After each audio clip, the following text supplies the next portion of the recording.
இன்றைக்கி உடனடியாக நமக்கு மாங்காய் ஊறுகாய் வேணும் அப்படின்னா இந்த மாதிரி கிளிமூக்கு மாங்காய் வாங்கிக்கோங்க. கிளிமூக்கு மாங்காய் தான் ரொம்ப நல்லாயிருக்கும் உடனே போட்டு சாப்பிட்றதுக்கு.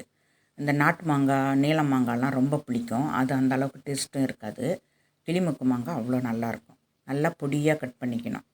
நம்மளால் எந்த அளவுக்கு பொடியாக கட் பண்ண முடியுமோ அந்தளவுக்கு நல்லா பொடியாக கட் பண்ணணும்.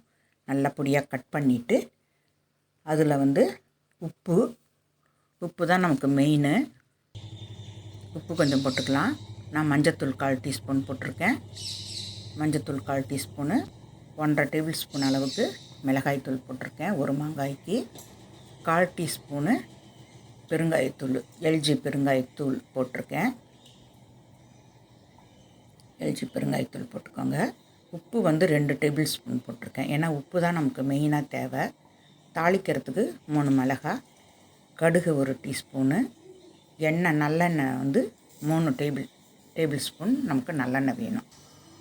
3 டேபிள் ஸ்பூன் நல்லெண்ணெய், கடுகு, மிளகாய், கருவேப்பிலை போட்டு நல்லா தாளித்து அந்த மாங்காயில் கொட்டிட்டு இது எல்லாத்தையும் போட்டு ஃபஸ்ட்டு கலந்துடணும். மிளகாய்த்தூள், மஞ்சத்தூள், பெருங்காயத்தூள், உப்பு எல்லாத்தையும் போட்டு நல்லா கலந்து விட்டுட்டு அதுக்கப்புறம் தாளிக்கணும். எண்ணெய் ஒரு 3 டேபிள் ஸ்பூன் போட்டுக்கோங்க. 1 டீஸ்பூன் அளவுக்கு கடுகு போட்டிருக்கேன். 3 மிளகாய் கிள்ளி போட்டுக்கணும். கிள்ளிட்டு போட்டுக்கலாம். அதில் நமக்கு தேவையான அளவுக்கு கருவேப்பிலையும் போட்டுக்கலாம். ஒரு 2 கொத்து அளவுக்கு கருவேப்பிலை போட்டு தாளித்து நான் அதில் கொட்டியிருக்கேன்.